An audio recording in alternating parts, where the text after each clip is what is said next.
Ratusan kios di Blok B Selatan, pelataran Pasar Sentral, Makassar hangus dilalap si jago merah di saat hujan deras mengguyur kota Makassar, Sulawesi Selatan. Lokasi kebakaran di Blok B Selatan.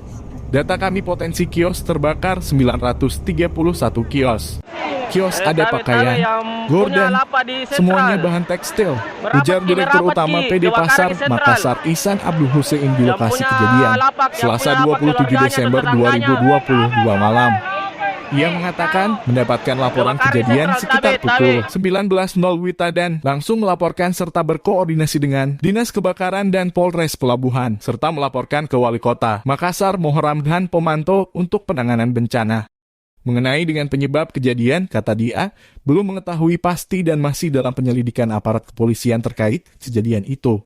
Penyebab kejadian masih menunggu penyelidikan dari aparat kepolisian, kata Ihsan kepada wartawan. Saat ditanyakan berdasarkan informasi pedagang diduga ada unsur kesengajaan pembakaran. Mengingat para pedagang ini akan direlokasi. Ia menyatakan dengan tegas tidak ada seperti itu.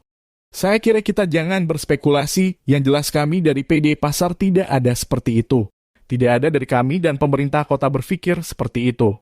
Tolong jangan kita berspekulasi. Biarkan pihak kepolisian melakukan penyelidikan, paparnya menegaskan.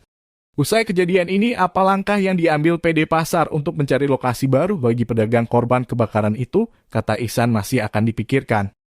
Insya Allah kita berbuat yang terbaik lokasi, nanti secepatnya oleh PD Pasar, singkat dia menanggapi pertanyaan wartawan. Sementara itu, Kepala Dinas Pemadam Kebakaran Makassar, Muhammad Hasanuddin di Sela Pemadam menuturkan, informasi yang masuk sekitar pukul 19.10 WITA. Seluruh unit armada di markas komando dan bantuan armada di pos lain telah dikerahkan ke lokasi. Kami kerahkan penuh armada dari Mampu Damkar dan bantuan cadangan unit dari posko lain. Total ada 48 unit bolak-balik mengisi tangki. Semua personil diturunkan termasuk regu penembak air, katanya di lokasi kejadian.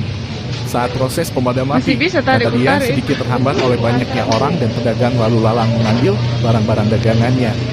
Aparat Satpol PP turut membantu menghalau orang-orang agar proses pemadaman berjalan lancar.